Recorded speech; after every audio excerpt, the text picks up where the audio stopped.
Good morning, folks. Welcome to Thompson's Farmstead Adventures. A little windy today, which is nice right now because we're supposed to have a heat index. It's June 30th, Friday, June 30th here of 2023. Went ahead and picking up from yesterday's. This is the add-on to it. So I'm picking up. And I'm going to go ahead and finish off this ducting up there, the power attic fan to suck out the heat.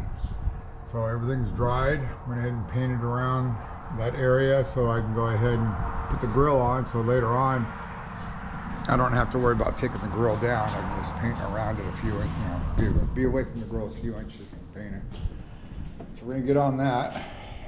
I do have this thermostat control box for the attic fan to suck all the heat out, and we have this fan controller right here that we're going to install on the 12-inch fan, so I can go ahead and just put enough air that I need in there for right now until I can balance it out, balance out the system.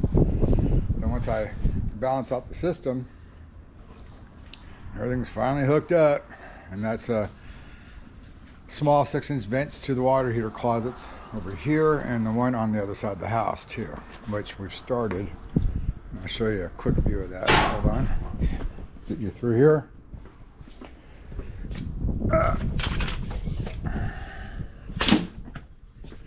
This has been an ongoing process. Had to get the chickens out early. It was getting hot. It was like 83 degrees outside already. But anyways, that's our outside closet right now. Not much to look at. It's been that way for a bit. But we're taking the water heater that's up in the attic right there. You can see the vent pipes for it.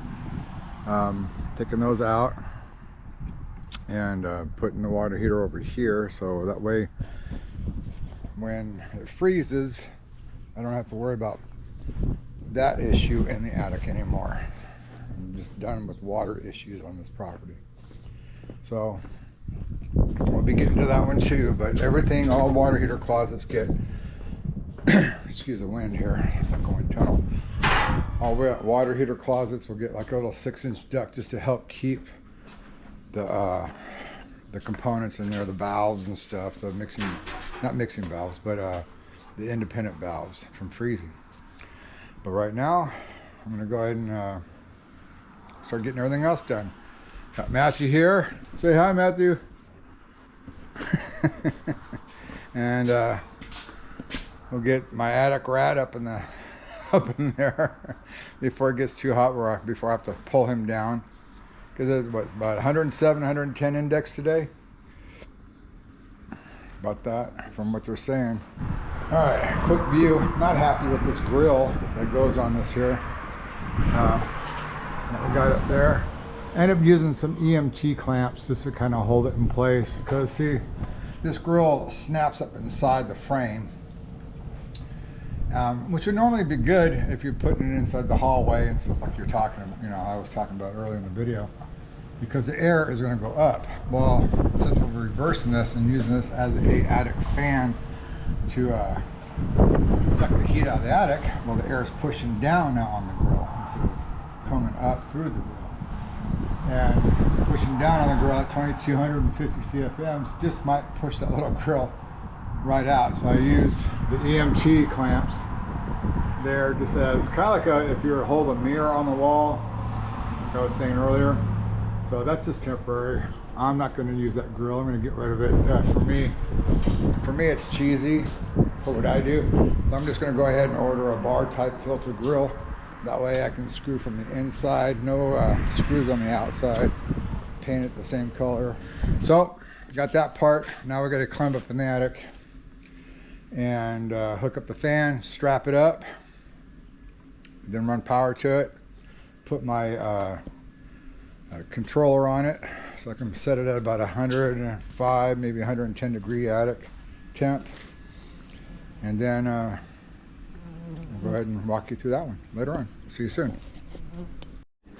Okay, folks, well, we've got the fan hooked up. We'll show you real quick what it looks like up in the attic. I'm looking, this is all written out from the previous owner, so I like doing mine like this. Where did I see it? I'm looking for the gate opener. You guys see it? Top tickers. Where'd it go? Oh, there it is. So it is on. Now let's go turn it off. Did it go off? It's off. Cool. You know what? I love the electrician in this place, man. He dedicated everything. Makes it so much easier to find things. So, turn that back on for right now. So, alright, let's go up in the attic real quick and I'll show you what we did here. So right now, we are temporarily, excuse the wind, we're temporarily just plugging it in with a cord. And yes, it's a pink cord. And you know why? Because most of the guys on the job sites, they don't like the pink cord, so nobody touches it. If they're orange or green, they usually disappear. Anyways, there's the fan over there. It comes with a snap-on strap. So what we did is we reversed it. Where it's hooked up now is actually where the grill was on. I'm going to extend a duct up higher, attach onto it and go up higher to take the heat out of the top part of the attic. That way all heat rises up, even in this little area, which is about 5 feet to that ridge. And that area over there is 18 feet to the ridge. So this is where we have it coming down and then coming outside.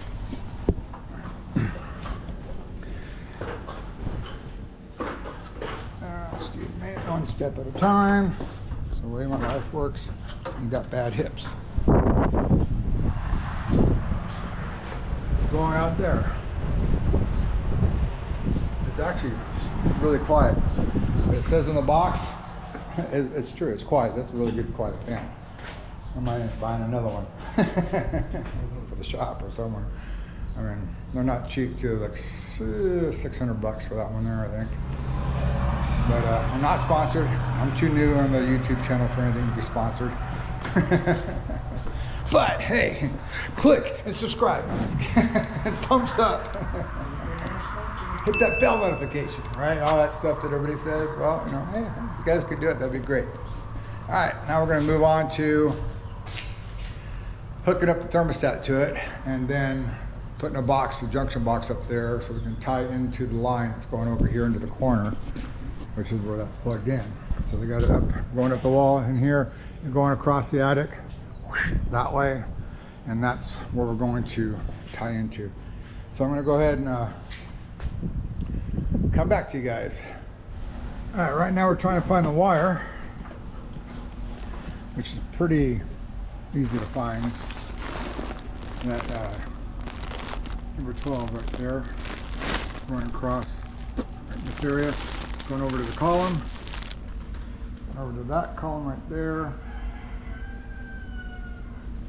And I'm gonna have Matthew put my little beep beep thing on it. And then I'm gonna run over to the panel,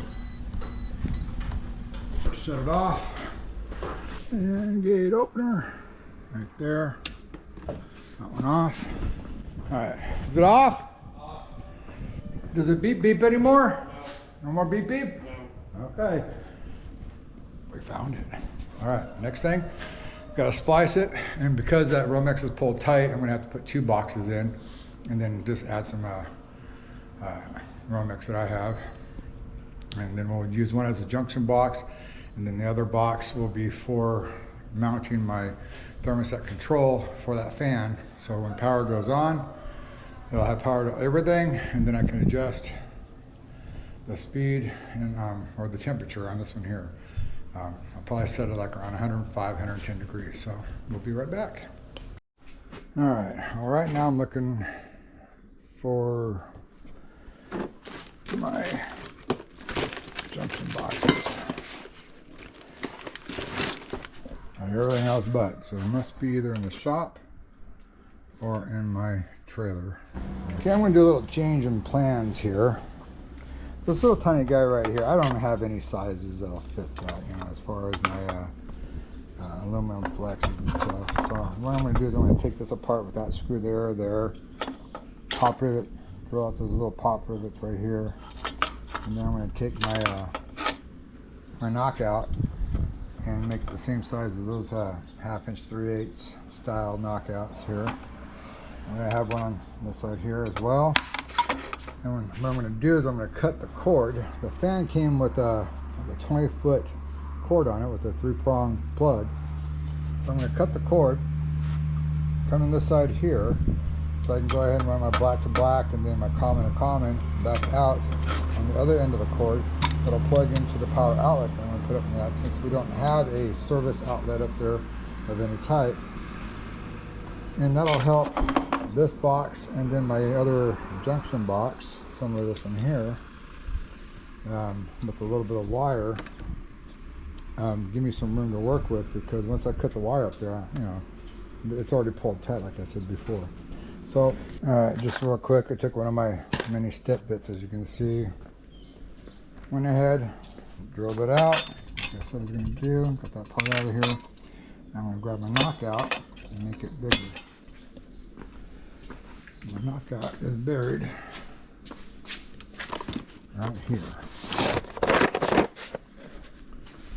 Old set, old green leaf.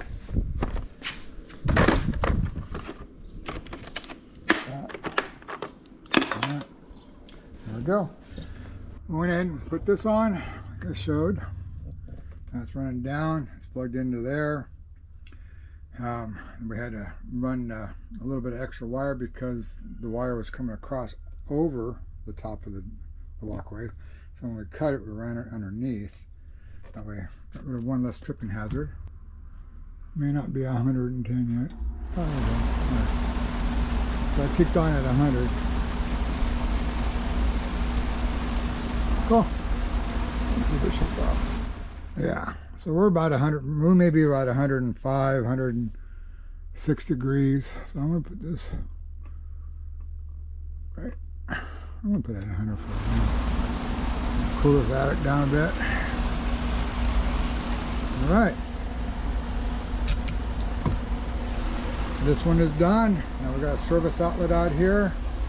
Now we just need to hook this fan and get it all taped up, cleaned up and everything. And run the wire all the way back to the furnace and hook it up to the EAC, which is called the electronic air cleaner. So that way the fan will come on whether you put heat only, cool only, auto, back and forth, or fan only. So this will kick on because you want the air cleaner to kick on all the time, and the electronic air cleaner every time air moves. So that's why we put it on the EAC. We don't sell too many EACs anymore, but anyways, that's our next project. And that shouldn't take us long today. We'll probably get that knocked out and get out of the attic for the rest of the day. Alright, well, that was it for the fan, for this fan. Not gonna bring you through hooking all this stuff up. It's boring too. Thanks for watching, guys. Have a blessed day.